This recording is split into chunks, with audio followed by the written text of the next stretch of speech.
शिवाय ओम नमो भगवते वासुदेवाय देवकी सुत गोविंदास्तु जगतपति देहमे तनिम कृष्ण त्वाम अहम शरणं गताम्।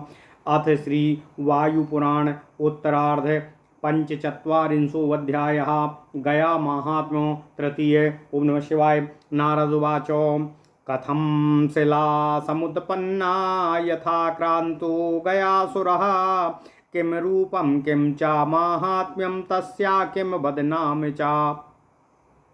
सनत्कुमार उवाच आसीत् धर्मो महातेजा सर्वविज्ञानपारगः विश्वरूपा च तत्पत्नी भ्रातृव्रतपरायणा तस्यां धर्मात् समुत्पन्ना कन्या धर्मव्रता सती रूपयौवनसम्पन्ना लक्ष्मीरेव गुणाधिका तस्यां ते तु गुणाह्या संस्ते तिष्ठन्ति जगत्त्रये धर्मो धर्मव्रतायास्तु त्रिषु लोकेषु मार्गयन् नानुरूपं वरं लेभे धर्मोऽथो वरसिद्धये तपः कुरु वरार्थं त्वं तथेत्युक्त्वा वनं ययौ कन्या सा च तपस्तेपे सर्वेषां दुष्करं च यत वायुभक्षा श्वेतकल्पे युगानां युतं पुरा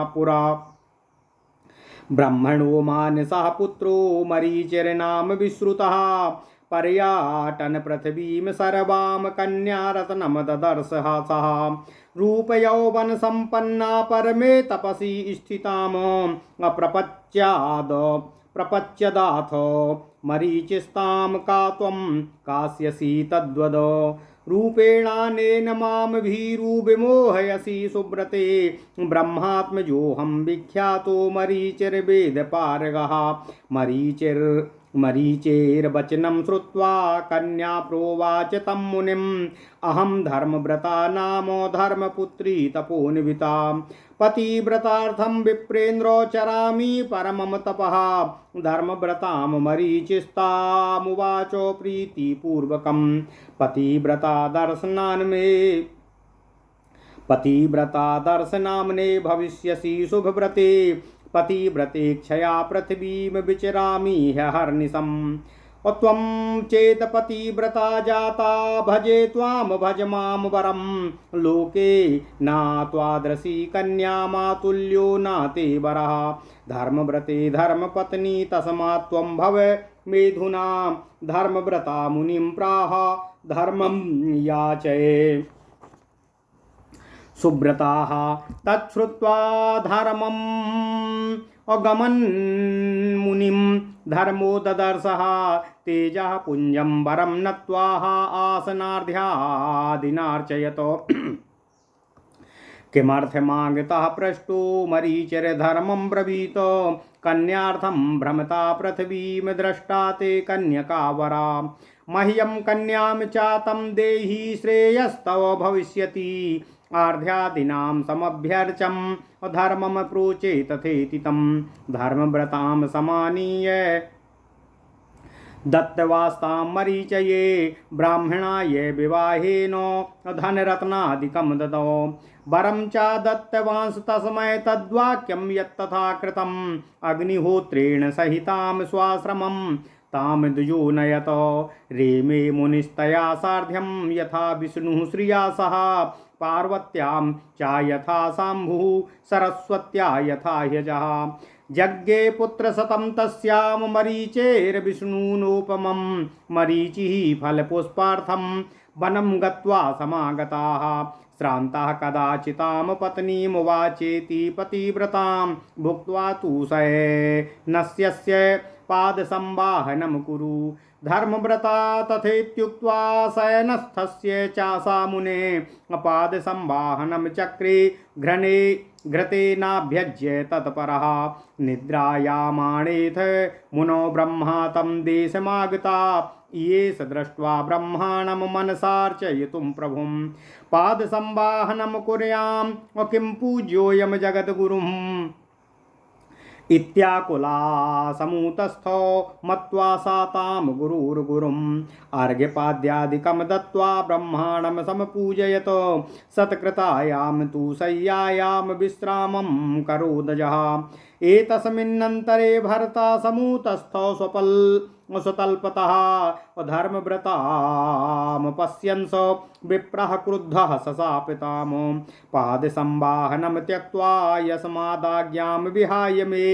गतान्यत्र ततः पापाच्छापि दग्धा शिला भवा भर्ता धर्मव्रता सप्ता मरीचिं प्राहसारुषा शयाने त्वयि सम्प्राप्ते ब्रह्मा त्वज्जनको गुरुः त्वयोत्थाय हि कर्तव्यं स्वागुरुः पूजनं सदा मया तु धर्मचारिण्या तव कार्ये कृते मुने अदोषाहं यतः सप्ता तस्माच्छापं ददामि ते त्वं च शापं महादेवाद् भर्तः प्राप्स्यस्य संशयं व्याकुलं तम पतिं दृष्ट्वा व्याकुलागात् प्रजापतिं नत्वा शयानं ब्रह्माणामग्निं प्राज्वाल्य चेन्धनाः गार्हपत्ये स्थिता चक्रे तपः परम दुष्करं तथा सप्तो मरीचिस्त तपस्तेपे सुदारुणं पतिव्रतायास्तपसा मरीचेस्तपसा तथा इन्द्रादयश्च सन्तप्ता गतास्ते शरणं हरिम् ऊचुः क्षीराम्बुधौ सुप्तम् असन्तप्तस्तपसा हरे पतिव्रतायास्य मुनेर्त्रैलोक्यं रक्ष केशव इन्द्रादीनां वचा श्रुत्वा विष्णुर्धर्मव्रतो ययो एतस्मिन्नेव काले अतु प्रबुद्धो भगवानजः ऊचुर्धर्मव्रतां देवा अग्निस्थां तां सकेशवा अग्नि मध्ये तपः कर्तुं कस्य शक्ति पतिव्रते त्वया कृतं तत्परमं सर्वलोकं भयङ्करं वरं वरय धर्मज्ञे अस्मत्तो यद्भीप्सितम् विष्णुवादीनां वचा श्रुत्वा देवान् धर्मव्रता ब्रवीतो भर्तृशापमसक्ताद्वम् अनिर्वर्तयितुमोजसा दत्तो मरीचिना शापो मह्यं साह्यापगच्छतु धर्मव्रता वचा श्रुत्वा प्रोचुरेतां सुरा पुनः धर्मव्रते धर्मपुत्री शापोऽयं परमार्षिणाः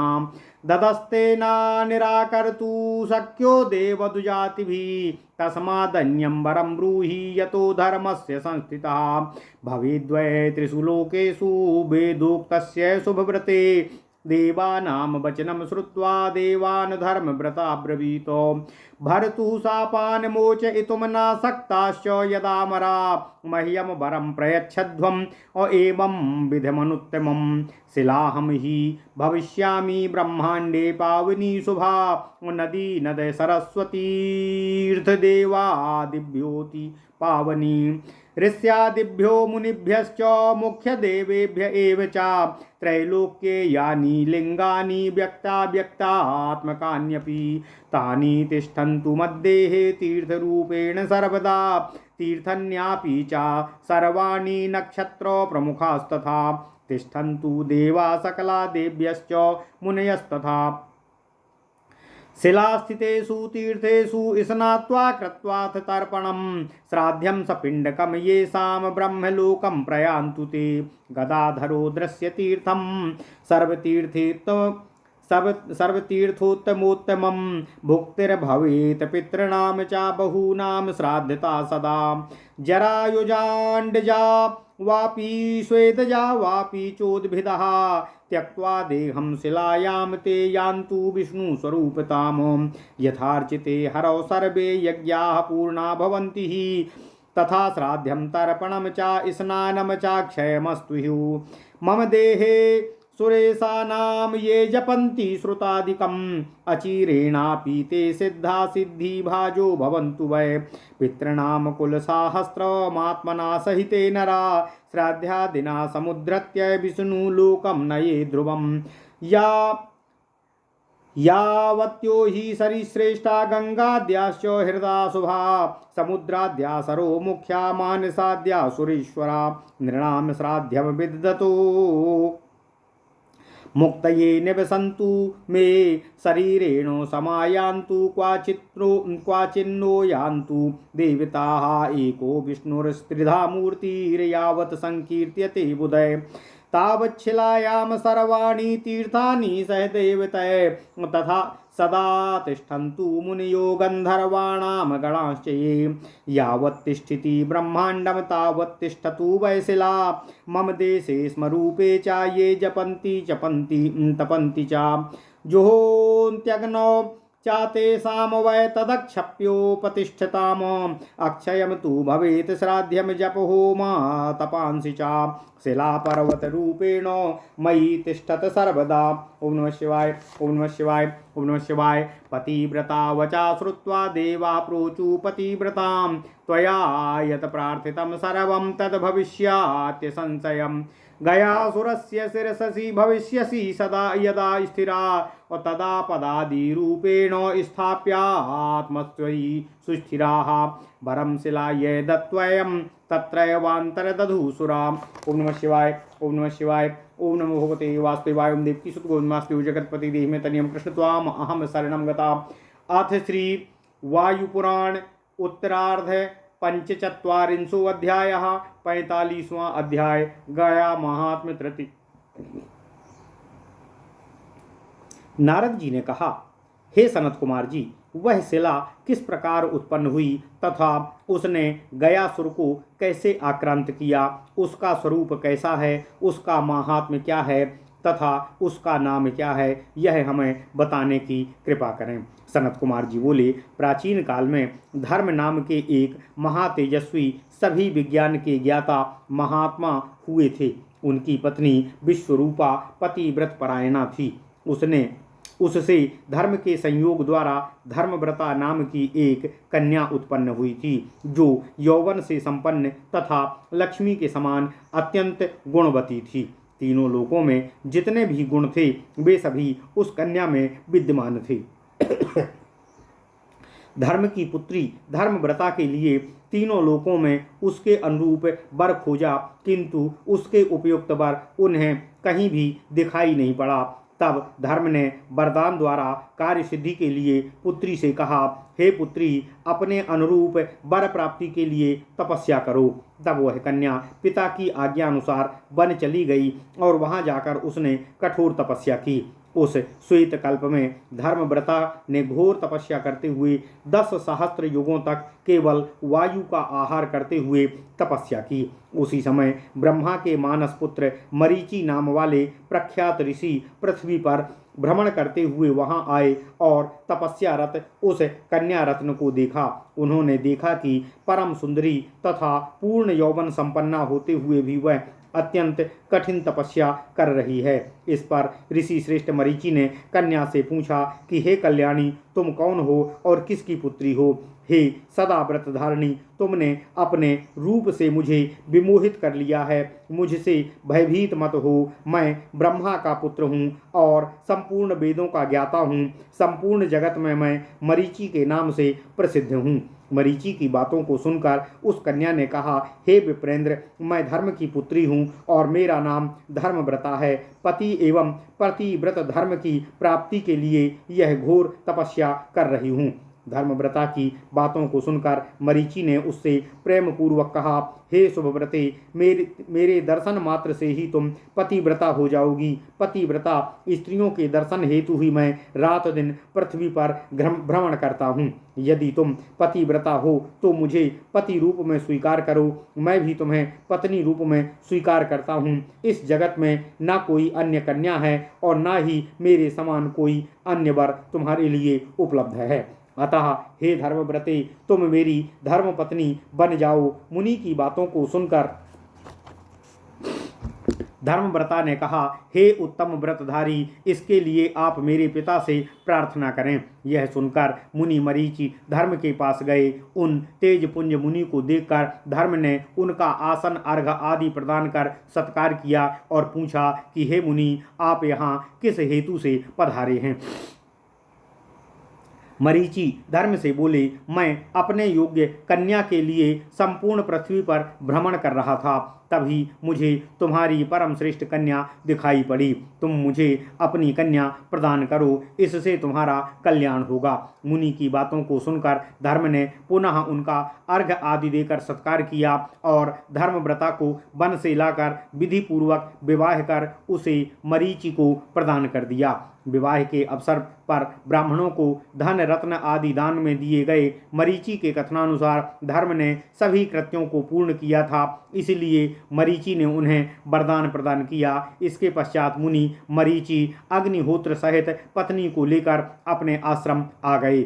वहाँ वे पत्नी के साथ उसी प्रकार आनंद पूर्वक रहने लगे जिस प्रकार भगवान श्री हरि विष्णु लक्ष्मी जी के साथ रहते हैं। भगवान शंकर पार्वती के साथ तथा भगवान ब्रह्मा सरस्वती के साथ आनंदित रहते हैं। मरीचि के संयोग से धर्मव्रता ने विष्णु के समान 100 पुत्रों को उत्पन्न किया। एक समय मुनि मरीचि फल पुष्प लाने के लिए वन को गए। वहां से लौटकर वे बहुत थक गए थे। भोजन के पश्चात उन्होंने अपनी पतिव्रता पत्नी धर्मव्रता से कहा कि मैं शयन कर रहा हूँ, तुम मेरे पैर दबाओ। धर्मव्रता से ऐसा कहकर मुनि सैया पर लेट गए। धर्मव्रता उनके पैरों में घृत की मालिश कर पैर दबाने में मग्न हो गई। कुछ समय बाद जब मुनि सो गए, उसी समय पितामह ब्रह्मा वहां पधारे। भगवान ब्रह्मा को उपस्थित देखकर उनके पूजन का विचार किया, किंतु मन में एक दुविधा हुई कि मैं पति की पाद सेवा करूं या पूज्य जगत गुरु की अर्चना करूं। इस प्रकार सोचते हुए वह व्याकुल होकर उठ खड़ी हुई और निश्चय किया कि ब्रह्मा जी गुरुओं के भी गुरु हैं। ऐसा सोचकर उसने अर्घ्यपाद्यादि प्रदान कर विधिवत उनकी पूजा की। विधिवत पूजा प्राप्त कर आज ब्रह्मा जी एक अन्य शैया पर विश्राम करने लगे। उसी समय भवितव्यतावश पति देव की नींद खुल गई। धर्मव्रता को पाद सेवा न करते हुए देख मुनि क्रोधित हो गए और उन्होंने धर्मव्रता को शाप दे दिया कि मेरी आज्ञा का उल्लंघन कर तुमने मेरी पद सेवा त्याग दी और अन्यत्र चली गई। तेरे इस पाप कर्म के कारण मैं तुझे शाप दे रहा हूँ कि तू शिला हो जा। पति द्वारा इस प्रकार शाप देने पर धर्मव्रता को अत्यंत क्षोभ हुआ। उसने मरीचि से कहा, आपके निंद्रित हो जाने पर आपके पिता तथा ब्रह्मा जी परम गुरु ब्रह्मा जी यहाँ पधारे। आपका सदा यह कर्तव्य है कि अपने गुरु की उठकर पूजा अर्चना करें। अतः धर्म का विचार कर मैंने आपके ही कर्तव्य का पालन किया है। मैं पूर्ण रूप से निर्दोष हूँ। आपने व्यर्थ ही मुझे शाप दे दिया, अतः मैं भी आपको शाप दे रही हूँ कि महादेव जी द्वारा तुम्हें शाप प्राप्त होगा, इसमें संदेह नहीं है। इस शाप के भय से भयभीत होकर अत्यंत व्याकुल हुए पति को देखकर धर्मव्रता भी व्याकुल होकर प्रजापति ब्रह्मा के पास गए, किंतु उस समय ब्रह्मा जी निद्रा में मग्न थे। यह देखकर धर्मव्रता ने ईंधन द्वारा अग्नि को प्रज्वलित किया और उसी गार्हपत्न अग्नि में प्रवेश कर महाघोर तपस्या में लीन हो गई। इसी प्रकार शापग्रस्त ऋषि मरीच भी एकाग्र चित्त से तपस्या करने लगे।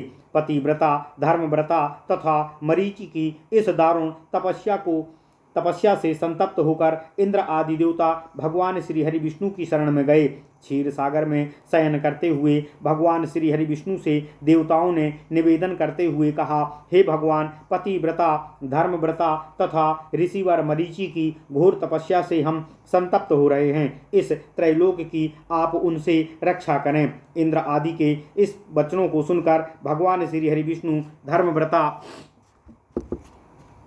के पास गए। इसी समय भगवान ब्रह्मा भी जाग गए। अग्नि में स्थित धर्मव्रता को देखकर देवताओं सहित भगवान केशव ने उनसे कहा, हे पतिव्रते, अग्नि के मध्य रहकर तपस्या करने की शक्ति किसके पास है? तुम्हारे द्वारा किया जा रहा यह परम तप सभी लोगों को भयभीत करने वाला है। हे धर्मज्ञ, अपनी इच्छा के अनुसार वर मांगो। भगवान श्री हरि विष्णु की बातों को सुनकर धर्मव्रता ने देवताओं से कहा, मैं अपने तेज से पति देव के शाप का विमोचन नहीं कर सकती। पति देव मरीचि द्वारा मुझे शाप दिया गया शाप भी दूर हो जाए और मेरी इच्छा है यही मेरी इच्छा है। धर्मव्रता की बातों को सुनकर देवताओं ने फिर कहा, हे धर्मपुत्री धर्मव्रते, यह शाप परम ऋषि मरीचि द्वारा दिया गया है, अतः इसका निवारण देवताओं तथा ब्राह्मणों द्वारा नहीं हो सकता है। अतः तुम कोई अन्य वरदान मांगो जिससे धर्म की मर्यादा बनी रहे। हे शुभव्रते, वेदों में वर्णित धर्म की रक्षा को विचार कर अन्य कोई भी तीनों लोकों में परम दुर्लभ वर मांग सकती हो। देवताओं के वचनों को सुनकर धर्मव्रता ने उन देवताओं से कहा, यदि आप देवगण पति द्वारा दिए गए शाप का विमोचन करने में समर्थ नहीं हैं तो मुझे इस प्रकार का उत्तम वर प्रदान करें कि मैं इस ब्रह्मांड में परम पावनी मंगलमयी शिला के रूप में अवस्थित हो जाऊं। सभी नद नदियां सरोवर तीर्थ तथा देवगणों से भी अधिक पवित्रता मुझ में सदा निवास करे। इतना ही नहीं, सभी ऋषियों मुनियों और प्रमुख देवगणों से भी अधिक पवित्रता मुझ में हो। समस्त त्रैलोक्य के सभी व्यक्त लिंग आदि वे सब तीर्थ रूप में मेरे शरीर पर निवास करें। इसी प्रकार भूमंडल के संपूर्ण तीर्थ, प्रमुख नक्षत्र, समस्त देवगण, सभी देवियां तथा सभी मुनिगण भी वहां अवस्थित रहें। इस शिला पर स्थित तीर्थों में स्नान तथा तर्पण कर पिंडदान करने वाले ब्रह्मलोक को प्राप्त करें। इस शिला पर स्थित प्रकट तीर्थ गदाधर सभी तीर्थों में श्रेष्ठ हो। वहाँ श्राद्ध करने पर अनेकों पितरों को मुक्ति प्राप्त हो। जरायुज, अंडज, स्वेदज तथा उद्भिज सभी प्रकार के प्राणी इस पवित्र शिला पर प्राण त्याग कर भगवान श्री हरि विष्णु की स्वरूपता को प्राप्त करें। जिस प्रकार भगवान श्री हरि विष्णु की अर्चना करने पर सभी यज्ञ पूर्ण होते हैं, सभी यज्ञों का फल प्राप्त हो जाता है, उसी प्रकार यहाँ श्राद्ध, तर्पण तथा स्नान करने पर अक्षय फल की प्राप्ति हो। मेरे शरीर पर रहकर जो देवेश्वरों के मंत्रों का जप करे उसे अल्प समय में ही सिद्धि प्राप्त हो जाए। वह अपने पितरों सहित सहस्त्रों कुलों का उद्धार करे। उस पवित्र शिला पर श्राद्ध करके पितरों को तृप्त करने वाला भगवान श्री हरि विष्णु के लोक को प्राप्त करे। गंगा आदि पवित्र नदियाँ, सुंदर सरोवर, समुद्र आदि पवित्र मानस तीर्थगण इत्यादि देवगण श्राद्धकर्ता को मुक्ति प्रदान करने के लिए मेरे शरीर पर निवास करें। देवगण आप सब अपने विग्रह में यहाँ सदा निवास करें और कहीं न जाएं, जब तक विद्वान जन तीन तीन स्वरूपों में व्यक्त होने वाले एकमात्र भगवान श्री हरि विष्णु का कीर्तन करें, तब तक इस शिला पर सभी तीर्थ एवं देवगण निवास करें। मुनिगण तथा गंधर्वगण यहाँ सदैव निवास करें। जब तक इस ब्रह्मांड का अस्तित्व रहे तब तक इस शिला का ही अस्तित्व बना रहे। पाषाण रूप में मेरे इस शरीर पर जप, तप, हवन आदि करने वाला अक्षय फल प्राप्त करने वाला हो। यहाँ जो व्यक्ति अब अग्नि में हवन करे उसे अक्षय फल की प्राप्ति हो। यहाँ किया गया श्राद्ध, जप, तप, हवन अक्षय फलदायी हो। हे देवगण, शिलाओं पर पर्वत के रूप में आप सदा मेरे शरीर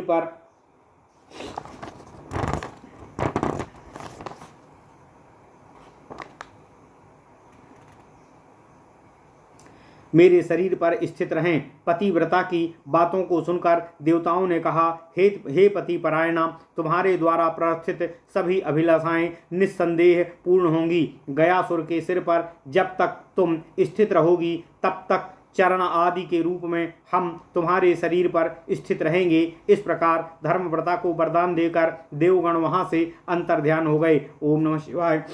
इति श्री वायु महापुराणे वायुप्रोक्ते गया माहात्म्यम नाम 45वां अध्याय। इस प्रकार श्री वायु महापुराण में गया महात्म्य नामक 45वां अध्याय पूर्ण हुआ। ओम नमः शिवाय, ओम नमः शिवाय, ओम नमः शिवाय।